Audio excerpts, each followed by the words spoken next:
Viewers, আমি এমকেএলটিসি শিক্ষা পরিবারের পক্ষ থেকে ময়মনসিংহ কোরিয়ান ল্যাঙ্গুয়েজ ট্রেনিং সেন্টারের পক্ষ থেকে কৃষক ফারুক আহমেদ যে আমাদের সম্প্রতি এসআইটি কোরিয়া কর্তৃক যে স্কিল টেস্ট করার জন্য যে গাইডলাইন দিয়েছে সেই গাইডলাইন অনুসারে যে আপডেট সরঞ্জামাদি যেগুলো আছে যে যন্ত্রপাতির ব্যবহার এগুলো সব ইনশাআল্লাহ আমাদের ইতিমধ্যে আমাদের প্রস্তুতি সম্পন্ন হয়েছে। আমি আবারও বলছি যে আমি কৃষিবিদ ফারুক আহমেদ, সিনিয়র প্রশিক্ষক এমকেএলটিসি শম্ভুগঞ্জ ময়মনসিংহ। যা আমি আজকে আপনাদেরকে দেখাতে চাবো যে আমাদের যে বর্তমানে যে এসআরটি কোরিয়া কর্তৃক সর্বশেষ সিলেবাস অনুযায়ী যে সরঞ্জামাদি এবং ব্যবহার এগুলো আমরা কিভাবে ব্যবহার করব এবং এগুলো আমাদের সংগ্রহ করা হয়েছে। যে সাধারণত ইতিমধ্যে যে আমরা স্কিল টেস্টের জন্য যে স্টুডেন্ট ভর্তি নিচ্ছি সেটা হচ্ছে আমাদের যে মৎস্য, কনস্ট্রাকশন, শিপ বিল্ডিং খাতে মৎস্য এবং কনস্ট্রাকশন এবং উৎপাদন শিল্পের জন্য যেসব যন্ত্রপাতির ব্যবহারের প্রয়োজন সে সবগুলো ইনশাআল্লাহ আমাদের ইতিমধ্যে আমাদের সংগ্রহে চলে আসছে এবং আমরা এই যন্ত্রপাতিগুলো কিভাবে ব্যবহার করব এবং এই যন্ত্রপাতির ব্যবহার সম্পর্কে আমরা জানবো। এবং ইতিমধ্যে যে আমরা আমাদের কোর্স কারিকুলাম সম্পর্কে বলছি যে আমাদের কোর্স কারিকুলাম হলো যে কোরিয়ান ভাষার ভাইভা। এটা খুব একটা গুরুত্বপূর্ণ। অনেকে আছে নিজেরা ভাষা শিখে এবং অনেক প্রতিষ্ঠান থেকে নিজেরা ভাষা শিখে বা নিজে ভাষা শিখে তারা ওই রকম ভালো একটা ইউবিটিতে একটা ভালো স্কোর করেছে, কিন্তু তারা যে কোরিয়ান ভাষা ওই রকম কথা বলার দক্ষতা বা লিখার দক্ষতা নাই। তো ওইসব শিক্ষার্থীদের জন্য আমরা স্পেশাল যে এই ভাইবার ব্যবস্থা করেছি, স্পোকেন ইংলিশ, স্পোকেন কোরিয়ান, এটার ভাইবার ব্যবস্থা করেছি। এবং এই জন্য যে আমাদের যে ভাইবার জন্য যে আমাদের সর্বশেষ সিলেবাস অনুযায়ী যে আমাদের বইটা রয়েছে ইনশাআল্লাহ এটা ইতিমধ্যে যে পরীক্ষাগুলো আমরা ঈদের মধ্যে যে বেসগুলো আমাদের চলে গেছে এই বেসে সকল স্টুডেন্টরা ইনশাআল্লাহ অনেক ভালো করেছে। আমাদের প্রতিষ্ঠান থেকে যে এমকেএলটিসি থেকে আমাদের যে বাংলাদেশের তৃতীয় স্থান অধিকার করেছে অনেক শিক্ষার্থী, 92%, 96% মার্ক ইনশাআল্লাহ আমরা স্কিল টেস্টে সংগ্রহ করেছি। এ পর্যন্ত আমাদের স্টুডেন্টরা পেয়েছে। এখন আমি আপনাদেরকে দেখাবো যে আমাদের কি ব্যবহার, যে আমরা দেখাবো আপনাকে যে আমাদের যে রিংগুলো হচ্ছে যা আপডেট রিং, এসআরটি কোরিয়ার যে সিলেবাস অনুসারে যে এই রিংটা আপনার কিভাবে করতে হবে, যা আপনি 1 মিনিটের মধ্যে করে দিলে ইনশাআল্লাহ আমরা একটা ভালো মার্ক পাবেন। এটা ভালোভাবে করা আছে। আর যদি মনে করেন আপনি 40 সেকেন্ডে করে দেন তাহলে আপনি ফুল মার্ক পাবেন। তারপরে আসি আমরা সবার জন্য যেটা প্রযোজ্য। তারপরে আমাদের আছে আপডেট যে আপনাদের যে মনে করেন বোর্ড, এখানে আমাদের দুইটা বোর্ড আছে, বোর্ড নং 1 এবং বোর্ড নং 2। যা আপনি কোন বোর্ড পাবেন এটা কোনো নিশ্চয়তা নাই। এটা এসআরটি কোরিয়া আপনি যখন স্কিল টেস্ট পরীক্ষা দিবেন ওই বোর্ড আপনাকে যে বোর্ডের করার জন্য সিদ্ধান্ত দেবে সেই বোর্ডই দিবে। আর এটা সবার জন্য এক রিং ঝোলানো। তারপরে আসছেন আমাদের যে ম্যানুফ্যাকচারিং এ আমরা যারা অ্যাপ্লিকেশন করেছি, ম্যানুফ্যাকচারিং এর জন্য আমাদের যে অ্যাসেম্বলি আর আপনাদের মেসুর পরিমাপ এবং এই পরিমাপের জন্য আমাদের যে যন্ত্রপাতির প্রয়োজন, এই যে পরিমাপের জন্য মনে করেন আমরা পরিমাপ করার জন্য আমাদের যে সরঞ্জামাদি আছে এগুলো আমরা সংগ্রহ করেছি। এখানে আপনার একটা পানি ভরবেন, পানি ভরে এই ফানেলটার মধ্যে আপনি 100 মিলি যদি বলতে বলে 100 মিলি ভরবেন, 70 মিলি বলতে 70 মিলি ভরবেন, 50 মিলি বলতে বলে 50 মিলি ভরবেন, ভরে তারপরে এখানে আপনি এটাতে টিপ দিয়ে এভাবে ভরবেন। ভরার পরে 1 মিনিটের মধ্যে যদি আপনি ভরে এটার মধ্যে ঢেলে দেবেন, যে তিনটার মধ্যে যে পরিমাপটা হবে এটা যদি আপনি দেখাতে পারেন তাহলে আপনি ফুল মার্ক পাবেন। এখানে যেন আপনার জন্য একটা মার্ক নির্ধারণ করা হয়েছে। তারপরে আমরা বোর্ডে আসি। বোর্ডের যদি আপনি যদি আপনি মনে করেন 1 মিনিটে করে দিতে পারেন তাহলে আপনার জন্য বেটার। যদি আপনি 40 সেকেন্ডের ভিতরে করে দিতে পারেন তাহলে আপনার জন্য আরও বেটার, আপনি ফুল মার্ক পাবেন। এই ক্ষেত্রে আমাদের পরিমাপে আরেকটা ব্যবহার আছে, তার কাটার জন্য এই যে আমরা তার মনে করেন আপনাকে 10 দিল, আপনাকে 10 মিনিট দিল, আপনাকে 3 দিল, এভাবে আপনাকে 3 টুকরা তার করবেন। যে 10 পরে 7 মনে করেন 3 আপনি 1 মিনিটের মধ্যে যদি করে দিতে পারবেন তাহলে ভালো। আর যদি 40 সেকেন্ডে করে দিতে পারেন তাহলে আপনি ফুল মার্ক পাবেন। পরবর্তীতে আমাদের যে এই মাপা যোগ বিষয়টা, এই বিষয়টার মধ্যে মনে করেন মাপ যোগ করে কি মাপে মাপবেন, যদি আপনার ওইরকম কোনো কনফিউজ থাকে তাহলে আপনি সুন্দরভাবে মেপে তারপরে আপনি দেখবেন। এখানে আসেন আমাদের তারপরে দেন আমাদের মনে করেন যে অ্যাসেম্বলি, যে আমাদের আটা ছিল আমাদের জয়েন্ট, এইভাবে জয়েন্টটা আমাদের বাদ দেওয়া হয়েছে।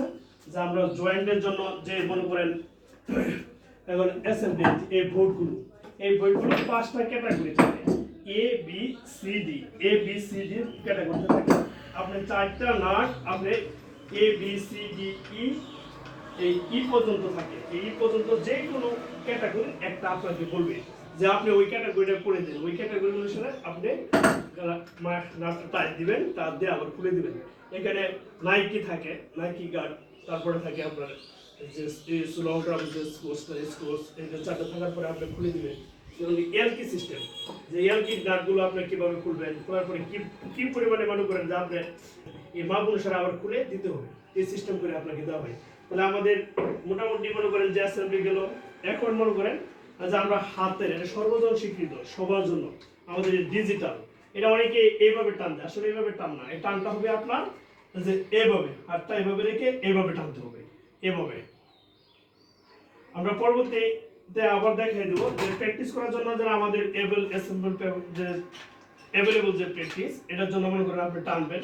এটার জন্য আমাদের দুইটা মেশিন রয়েছে। এটা হচ্ছে আমাদের ডিজিটাল মেশিন, এটা আপনার ওজন অনুসারে আপনার কতটুকু 2 কেজিতে কতটুকু শক্তি থাকা দরকার এটা আপনি এভাবে দেখিয়ে দেবেন। এর জন্য আমরা সিম্পলি ভাবে আগে আমরা এই মেশিনটা দিয়ে আমরা কি করব, আমরা হাতের কজির যে শক্তি এটা পরিমাপ করব। প্র্যাকটিস করার পরে আমাদের যে বোর্ডে থাকবে আপনার এই মেশিনটা আমরা এইভাবে ব্যবহার করব। ব্যবহারটা হচ্ছে এরকম, তো সকল প্রকার কাজ সম্পন্ন করার আগে তার সুষ্ঠু ব্যবহার সম্পর্কে আমরা জানতে হবে। যে সুষ্ঠু ব্যবহারটা যদি আমি না জানি, যে আমি আগেই বলছি যে আপনার উচ্চতা অনুসারে আপনার হাতের কজি কতটুকু থাকার দরকার, মাপটা এই মাপ অনুসারে আপনাকে দেওয়া হবে। তারপরে যে আমরা চলে যাব আমরা যে আমাদের নতুন যে কন্ট্রাকশনের এবং আমাদের যে মৎস্য খাত আছে, এই মৎস্য খাতের এই মেশিনগুলো আমাদের সাধারণত ইয়াতে ব্যবহার করা হয়। যে এখানে আমাদের যে মেশিনগুলো আছে ইনশাআল্লাহ আপডেট সবগুলো, যে এছাড়া কুরিয়ার যে সর্বশেষ সরঞ্জামাদি অনুসারে। এবার আমরা চলে যাব মৎস্যজনের জন্য মালামাল পরিবহনের জন্য এই যে দেখেন আরমানার ট্রলি, এক চাকার ট্রলি। আপনি যে জিনিসপত্র মানে ফিড মৎস্যের খাবারের জন্য খাবার দিবেন, মানে এটি কিভাবে আপনি কম সময় কতটুকু সময়ের মাধ্যমে আপনি এটা গেলে ওই জায়গা মতো আপনি পৌঁছাবেন। খুব দ্রুত গতিতে করতে হবে। কুরিয়াররা সাধারণত দ্রুত গতি পছন্দ, তারা দ্রুত গতিতে পাল্লি দ্রুত কাজ করতে পছন্দ করে এটা। তারপরে আপনার রয়েছে আমাদের যে এটা আমাদের মৎস্য এবং নির্মাণ খাতে এই যন্ত্রটা। আর রয়েছে মৎস্য খাতের জন্য আমাদের রশি। এই রশির ব্যবহার, আমরা রশি কিভাবে ব্যবহার করবেন এই যথাযথ প্রশিক্ষণ আমরা গ্রহণ করব ইনশাআল্লাহ। আপনাকে দেওয়া হবে যে রশি কিভাবে ব্যবহার করতে হবে। আবার বলছি যে এই ট্রলিটা আমরা সাধারণত যে নির্মাণ শিল্প এবং মৎস্য খাতে আমরা ইয়ারবানা এক চাকার ট্রলিটা আমরা ব্যবহার করব। এটা একটা নির্দিষ্ট লাইন থাকে, এই লাইনের ভিতরে আপনি মাল এক জায়গা থেকে নিয়ে অন্য জায়গায় কিভাবে পৌঁছে দেবেন এই সিস্টেম অনুসারে আর কি আপনাদের এই কাজটা করতে হবে। হ্যালো ভিউয়ার্স, যে আমি আবারও আপনাদেরকে সুস্বাগতম যে Mymensingh courier language training centre যে ট্রেনিং সেন্টার শিক্ষা পরিবারের পক্ষ থেকে যে স্কিল টেস্টের জন্য আমরা ইনশাআল্লাহ সর্বদা ইনশাআল্লাহ ভালো করে আসছি। এই বছর আপনারা সবাই দূরে না যেয়ে ঢাকা না গিয়ে আপনারা আমাদের এখানে চলে আসেন। আমাদের সকল ব্যবহার ইনশাআল্লাহ আমরা আমাদের রেখেছি, আধুনিক যে আপডেট যন্ত্রপাতি সব ব্যবহার রেখেছি। আমি নিজেই প্রশিক্ষণ করাবো, আমি কৃষিবিদ ফারুক আহমেদ সিনিয়র প্রশিক্ষক। আমাদের আরেকটা যন্ত্রপাতির ব্যবহার আছে, সেটা হলো যে দেখেন যে আমি আগেই বলছি যে আমাদের সবার জন্য যেগুলো প্রযোজ্য, তো এটা হচ্ছে মনে করি আমাদের কোমরের শক্তি। এই কোমরের শক্তিটা আমরা কিভাবে মেজার করবো, এই যে এই মেশিন দ্বারা যে আপনার উচ্চতা এবং ওজন অনুসারে আপনার কতটুকু হওয়া উচিত এটা আপনি একটা টান দিবেন। এই মেশিন দ্বারা আমরা প্র্যাকটিস করবো। ওইখানে আপনারা ডিজিটাল পাবেন, আমাদের ডিজিটালের সুব্যবস্থা আছে, কিন্তু আমরা সাধারণত প্র্যাকটিস করার জন্য আমরা এই যন্ত্রটা পেয়েছি।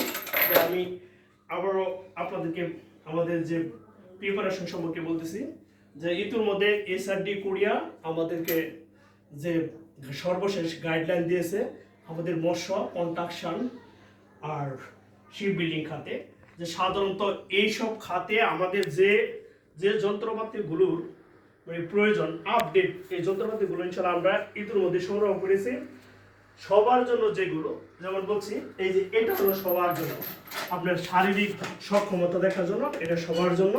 আমাদের যে কোমরের পরিমাপ করা, এটারও একটা টান দেওয়ার আছে, এক টান দিতে হবে আপনার ওজন অনুসারে। এটা একটু নিচে দেওয়া আছে, তো মানে আমার এই অনুসারে একটা এক টান দিয়ে আমরা আপনার দাঁড়াতে হবে আপনার কত কিছু।